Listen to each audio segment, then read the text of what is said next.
I think you should listen. I think you should pay attention. I think that you should see that a man of God who does not hate you, but is trying to tell you to come out of this. And you know, there's still a chance. Why do I say that? Do you remember when Nicodemus came to Jesus? Jesus said to him, when he desired to see the kingdom of God, Jesus said, except you be born again, you cannot see the kingdom of God. Well, the one that said, behold, I make all things new. He's present.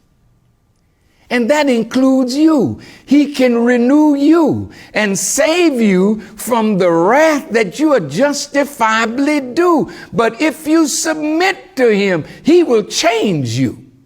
He will change your nature even. As the mother of Master Farad Muhammad, in the powerful hand of Master Farad Muhammad's father, 7 devils were cast out of her that she could bring to birth that great Mahdi out of the family of Muhammad. She was from the Caucasus Mountains. Yes, yes, yes. I was in the Caucasus. I was in Dagestan. I was in that place where the 2 little bombers, you say, are from. We were there. And the Russians who were over Dagestan, we were invited by a member of the Russian Duma, or their Congress, who was from Dagestan. He invited us to Russia. And when we went, all of the great Muslim sheikhs, muftis, and rulers came to meet us at the airport in Moscow. But they kept us there for 4 hours, and they made us pay exorbitant fees to get into Russia. I was there during Ramadan.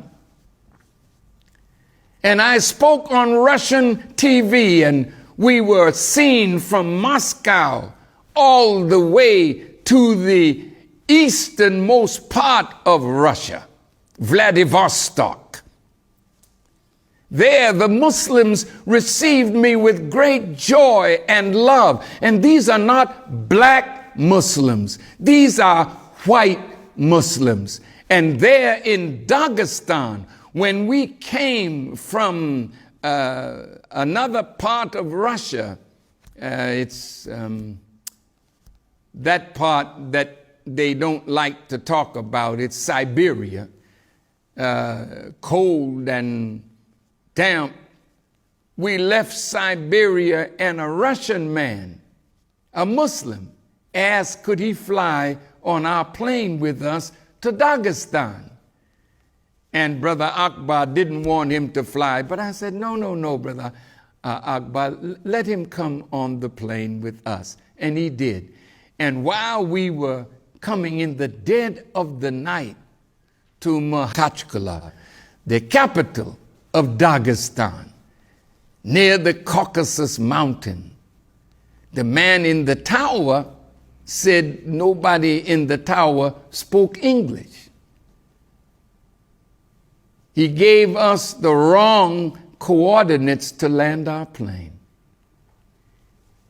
And I and my wife were sleeping in our little bed in our quarters, and we were almost thrown out of our bed because the plane was running into the mountain and it swerved at the last minute.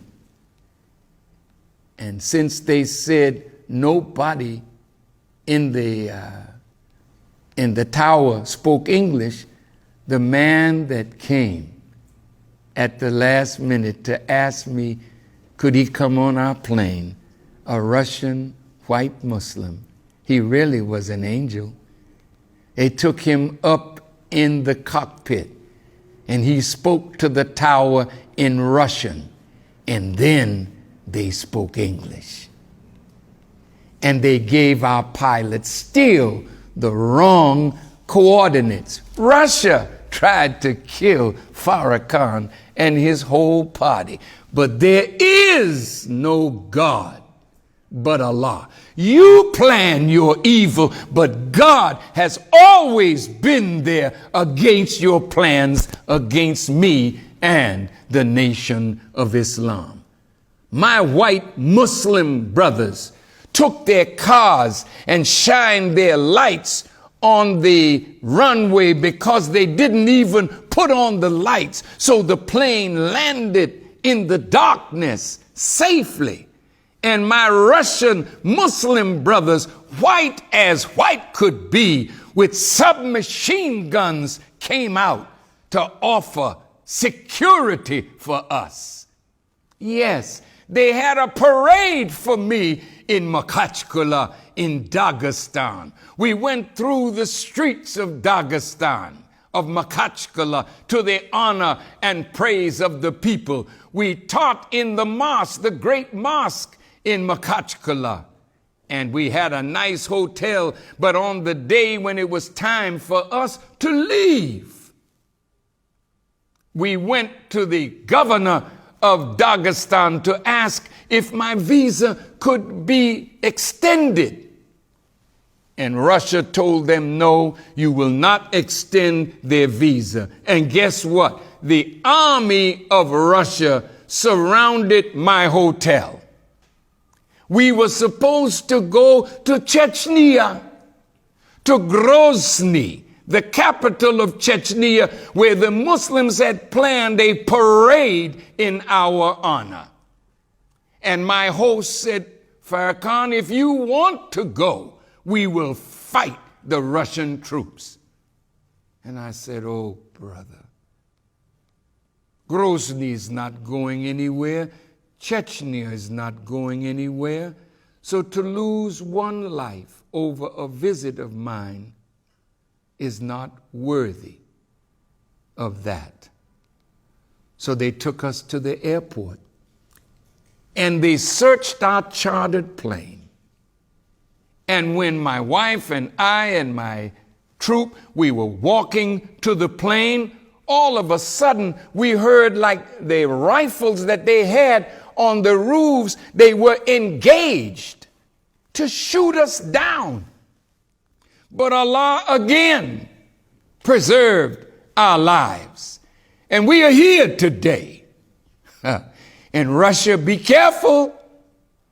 Because you see, what you tried to do to me will end up hurting you in the long run. You will not be successful against the Muslims. You weren't in Afghanistan. You won't be in Chechnya.